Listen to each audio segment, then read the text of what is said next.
Hey, hi guys, I'm Jitendra Vaswani. I'm from BloggersIdeas and I'm here at Chiang Mai SU conference and I'm with the founder of FE International, ThomasSmale. So Thomas, can you share about FE International and your journey being a founder? Thanks for coming to talk to me. Yeah. So FE International, we are the market leading M&A firm for the sale of content, e-commerce and software-based businesses. Over the last decade, we've sold over $500 million in websites. That's around 800 businesses in total. Wow. Currently, we have a team of 50 people spread around the world. Our head office is in New York. We have an office in London, San Francisco, and other smaller offices around the world. Most of our team are based in those offices, but we also have some remote people too.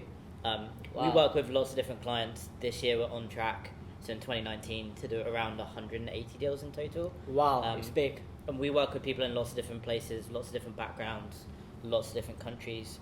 So we see lots of different businesses. Our team is extremely diverse, and we're used to working with people everywhere. So we like coming to events, meeting different people. And how do you survive the competition? Like, you have a biggest competitor, I don't want to name them. So how do you deal with those competition? It's very huge market right now. Yeah, so I think firstly, competition is a good thing. Yes. If you don't have any competition, the market you're in is probably not very big. Yes.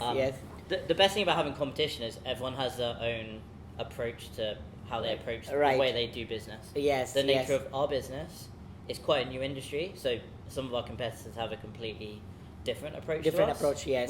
Which is a good thing, and it drives us and our competitors to get better all of the time. Yes. So we spend a lot of time constantly improving. The reason I come to conferences like this and meet people like you, I want to hear what people are really saying about us and what people are really saying about the industry. Yes. And then we can improve. The process we started with 10 years ago is not the process we had 2 years ago, and it's not the process we have today. And the process we have today is not the process we had 2 weeks ago. Yes. We constantly make changes. So having competition is good. The way we differentiate ourselves is very much we position ourselves as a M&A firm, so that's mergers and acquisitions. Yeah. And the mentality we have is many of our team that we've hired over the years come from a background where they used to work in an investment bank where they might work on a $10 billion deal or $1 billion deal. Wow. And they came to us, and we've wanted to provide exactly the same level of service, but for a business worth $100,000, $1 million, or $10 million.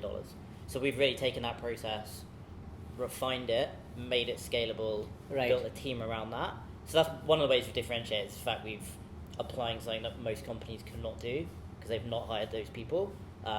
The other approach, some of the other companies in the industry have built more of a marketplace approach where they let sellers list themselves, negotiate themselves. Maybe they're in the middle. So that approach can work well for smaller businesses. Right. But as businesses get bigger into the 7 and 8 figure range, and even the 6 figure range, that's a lot more difficult. Of you course. need someone experienced in the middle. So how do you handle such a huge money? Like, what kind of payment gateways you are using to make such a deal happen? So I can ask you. When it comes to the payments on a transaction, It's not PayPal for sure. No. It's not PayPal. Generally, if the deal's under $1 million, we use escrow.com. Okay, escrow, who are a popular company that lots of people know. Everyone trusts. And use. Above $1 million, it usually uses a third-party lawyer or attorney. So there's usually someone in the middle. One of the challenges with escrow.com is their fees don't necessarily get cheaper as a deal gets bigger. And an attorney on, say, a $10 million deal might charge $3,000 in fees to handle the transaction. $3,000. Yeah, $3,000. And at that level, you have lots of different parts of the contract. There's lots of legal documentation. So the attorney is really just following the contract. So yeah, we use attorneys or escrow.com. Right. We never use PayPal. We always suggest using an escrow service, whether that's for sure. escrow.com or an attorney, because that keeps the buyer safe and the seller safe. Of course. And while the seller is the one who's paying us, the most important thing for us is for both parties to be safe and secure in the transaction. Safe and secure. It's very important. And avoid any disputes or problems Yes. that could be resolved. The best thing about escrow is the money is not released to the seller until the buyer is happy with everything. So there's no situation where the seller can forget something and the buyer will not know about it, and then they can run away with the money or anything like that. Of course. It's always been transferred. Yes. And we've always done that since day one. Some people don't like it because it can take some time. Yes. It means you have to have a contract that's very clear. Yes. But you might pay a little bit for the escrow service. it might take a little bit of time to negotiate, but ultimately it's much safer in the long run. And that's, for us to be in business 10 years in a new industry, it's really important that people aren't getting scammed and losing money. Yes, because there are a lot of scams online these days, so you have to be prepared. So what's your hiring process? If I can ask you, like, on what basis do you hire people for your team? Yeah, so at the moment we're hiring a lot of people. So we have internally, we have a team of 3 people whose only job is recruiting and hiring. So depending on the role, we hire lots of different people into different roles. Where we hire the most people is what we call as analysts. So analysts are generally quite young. They're usually new graduates from universities, either in New York or London. Most of them have a very technical background. So if they are graduates or if they've come from a job, they might have come from another investment bank, a private equity firm, an accounting company. About half of the people we hire have a very technical financial background. So a big part of our process is due diligence and financial due diligence. So you have to be able to understand it from a very technical perspective.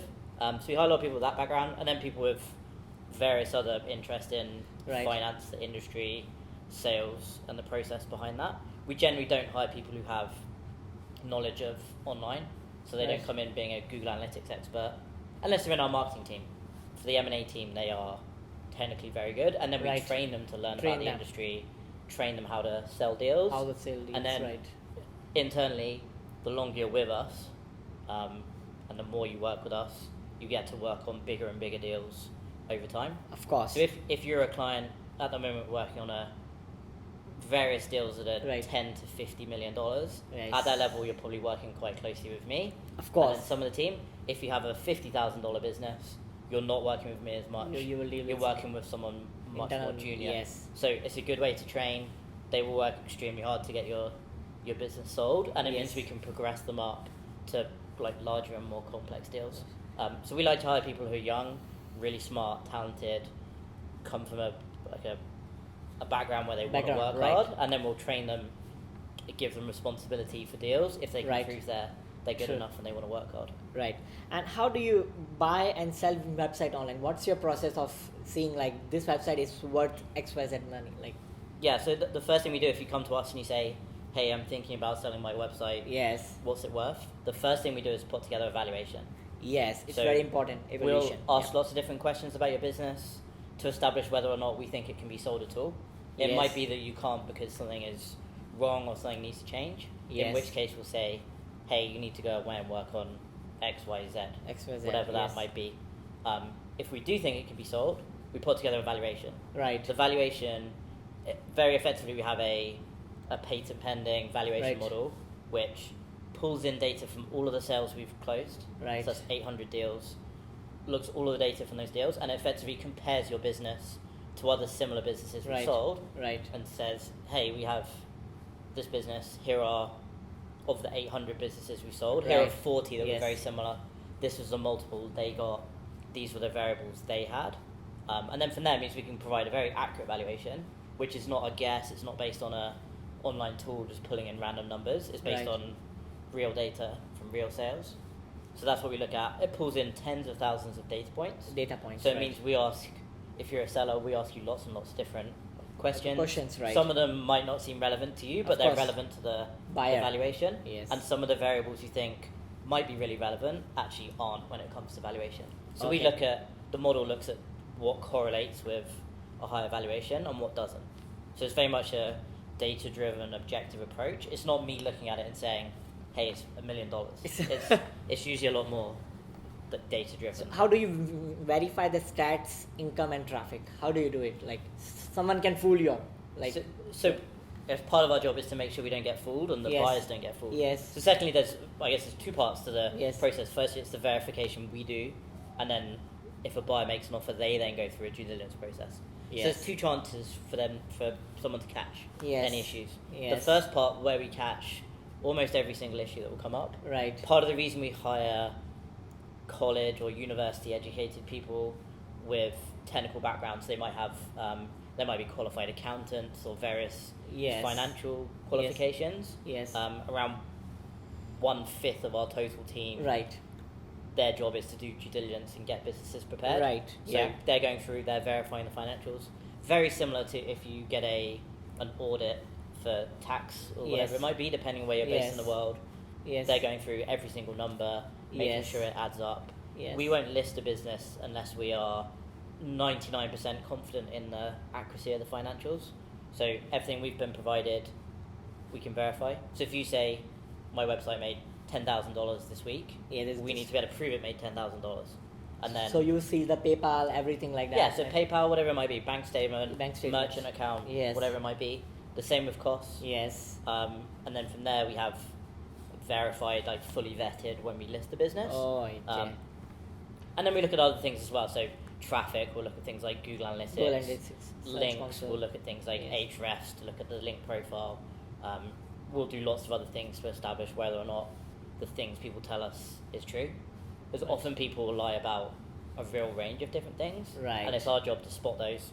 Part of the reason we've been so successful is as we've done more deals, and we only do more deals every single day, we get better at spotting what the common things people will lie about is. I know. And also, we're big enough where the vast majority of business that comes to us is not from paid advertising or anything like that. It's word of mouth and referrals. And we found that where people are referred to us or introduced from a friend, they're much more likely to be honest. People who find you randomly from a paid ad are much more likely to lie. So we've definitely found that's helped. It doesn't mean that's 100% going to be honest. True. But it definitely helps. Okay. And what kind of sites do you buy online, like buying and selling? Like, do you see what kind of like domain authority, ARD, what kind of metrics do you have for buying those websites? Like, yes, when it comes to buying, like buyers will look at all sorts of different things. We've sold businesses for more than $10 million that we wouldn't even look at the DA because it's not that relevant. It might be a software business where all of their clients come from outbound sales or referrals. So the organic presence is not so good. We've also this year sold a 8-figure Amazon affiliate website, and they had over 10 million words of content on their site, a huge number of links. That would have been a DA, I think it was about 75. Wow. Generally, we don't see, there's not a huge amount of correlation between the DA or the authority of the site and the final sales price. Because ultimately, when it comes to valuation, it's more about what you're making and how much money you're making versus the traffic. And just because you have a lot of traffic doesn't mean you're making a lot of money. Yes, that's the thing. Because you could be targeting a niche that is just not very profitable. So you could have millions of visits a month and not making that much. But you're having only $10,000 a month. 1,000 people a month and making hundreds of thousands. So it does depend a bit. Depends also on the type of business. If it's a software or an e-commerce business, that will probably be less relevant. If it's an affiliate website, like definitely DA will generally correlate with what it's worth. True. How good are the links the site's linking to it? Buyers like sites that have high quality links. So white hat, guest posts, editorial links. They don't necessarily want private blog networks. It doesn't mean if you have a private blog network it can't be sold at all. But it does make it harder. It does limit the buyer pool, and we always have to be very honest about it. So do you buy PBNs? So we don't say no to them. The way we generally look at it is if we are open and it's disclosed that it exists, it is fine, and then it's for a buyer to make a decision. We don't say to people, hey, you have to buy this site, and don't tell them it's PBN. We say, this site has 500 links, 100 of those links are from a PBN. The PBN will be transferred. A lot of sites that have PBNs are not sellable, so we will say no, but just because it has a PBN doesn't necessarily mean we will say no. So have you ever got scammed by someone who's just trying to scam you by selling he or she they are just trying to sell a fake website, they are having all the fake stats, income stats, the money, PayPal, everything is very sorted, but still people definitely try, and we get people that try all the time. Generally speaking, it will get picked up at some point in the process. Some people are really good at lying, so they'll get past your initial conversation. They're very expert. But things start to, the reason we look at lots of different stats is things start to correlate. So if you're getting 1,000 visits per month, and you're making $100,000 and you're getting 5,000 clicks, you're probably not getting 5,000 clicks from 1,000 visits. Of course. Some people are more elaborate with their scams, and they might, we've seen it where people have completely made up fraudulent bank statements. And tax returns, or they've given tax returns for a different business. So people will try lots of different things. Generally, what we found is as deals get bigger, so over say 100,000, there's way less scams. People are much more likely to try scam at the lower level because at that level, if you scam someone for say $20,000 or $50,000, there's probably not much they can do. If you scam someone for $1 million, someone's probably going to fine you and put you in jail, or you're going to be in serious trouble. Oh, shit. And on the lower end, what would generally happen is you wouldn't come to us or any of them, like some of our more serious and bigger and better competitors. You'll go to the much smaller companies out there who don't really know what they're doing and might be really desperate for business. Right. So we have lots of business. We don't need to take something on if we don't trust it. Right. If you're new and starting out, you might be tempted to work with someone even if you're not 100% sure. Right. True that. So yes, people do try. We have lots and lots of steps in our process. We work primarily with people who are referred to us or have known about us through a friend or contact or a conference or whatever that might be. And that definitely helps. And over time, as our reputation's got better, there are easier ways to scam people than trying to get it through us. You can go to much smaller companies who will not have the same processes, so that's not have the same reputation, and not have the same lead flow. Okay, one last question.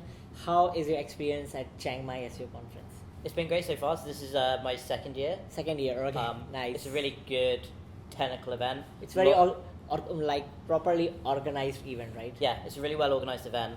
Chiang Mai is a nice city to be in. It's beautiful. So it's been nice hanging out here for a few days. Lots of people here are super smart SEOs. Yes, I worked with lots of people in the room and helped them sell their businesses over time. So I know that people here really know what they're doing. Right. Perfect. Most of the speakers are really good.